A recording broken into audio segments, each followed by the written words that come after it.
आज हम लोग फिर 30 डिग्री का कोण की रचना करेंगे। तो 30 डिग्री का कोण बनाने के लिए सबसे पहले हमें क्या करना पड़ेगा, तो इस चीज़ को हमें जानकारी रखनी होगी। तो सबसे पहले हम लोग स्केल का भी यूज करेंगे, फिर उसके बाद ये कंपास और ये कलम का हम लोग इस्तेमाल करते हैं। हो सके तो आप लोग पेंसिल का इस्तेमाल करेंगे तो काफ़ी अच्छा होगा। यदि अगर आपको लाइन खींचने में ये अगर गलत भी होता है तो आप रेजर से मिटा भी सकते हैं। तो चलिए 30 डिग्री का कोण बनाने के लिए सबसे पहले हमें जो है एक लाइन खींचना होगा। तो आप ध्यान से देख रहे हैं, तो इस पे हम लोग लाइन खींचेंगे। तो यहाँ पे लाइन हम लोग खींचते हैं।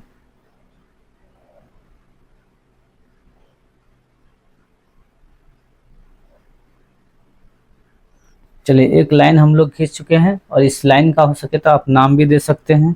इसका नाम ए और इसका बी। इस प्रकार से लाइन खिंचा चुका है। फिर इसके बाद हम लोग जो है लाइन के बाद एक चाप लेंगे। तो आप यहाँ ध्यान से देखेंगे, ये मीडियम भी या बड़ा भी या छोटा भी ले सकते हैं, लेकिन मीडियम ही अच्छा रहेगा। तो चलिए यहाँ पे हम लोग ए पर से अब ये चाप खींचेंगे। तो आप ध्यान से देख रहे हैं किस प्रकार से हम लोग चाप खींच रहे हैं। सुई की नोकी पर ए पर रख के हम लोग एक अर्धवृत्त खींचे हैं, जिसको हम लोग चाप भी कहते हैं।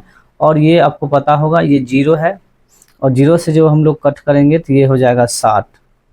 तो इस प्रकार से एगो 0 से इधर ऊपर मारेंगे, और इस प्रकार से फिर यहाँ 60 के ये मध्य बिंदु जो है यहाँ पे जो कट किए हैं, यहाँ से एक हम लोग मारेंगे। तो ये 30 का एंगल बन के कंप्लीट हो जाएगा। और इसके बाद हम लोग स्केल से यहाँ पे लाइन खींच देंगे। तो आप ध्यान से देखेंगे, और ये लाइन को किस प्रकार हम मिलाते हैं। देखिए पॉइंट लेके यहाँ भी और यहाँ भी पॉइंट मिला के उसके बाद हम लोग लाइन खींचते हैं। तो इस बात को याद रखनी है।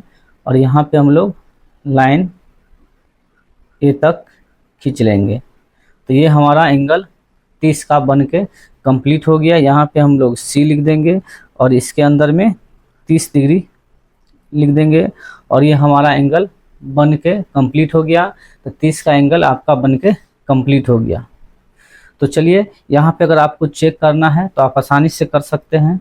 जैसे कि आपको यहाँ पे आप देख रहे हैं, यदि मान लीजिए कि यहाँ पे बनाने के बाद ये 30 का कैसे होगा, तो इसका भी आप लोग सॉल्व कर सकते हैं। तो यहाँ पे थोड़ा आपको ध्यान रखना है। जैसे सॉल्व करनी है, तो जैसे मान लीजिए आपके पास ये पॉइंट 0 है, तो यहाँ पे हम लोग 0 लिखेंगे, 0 डिग्री प्लस, और ये 60 है तो यहाँ पे 60 है, तो ये 60 हम लोग लिखेंगे।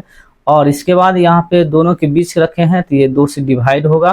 तो इस प्रकार से आप भाग देंगे, ये जोड़ेंगे तो पहले 60 होगा, और 60 का आधा जो है ये काटेंगे तो 30 होगा।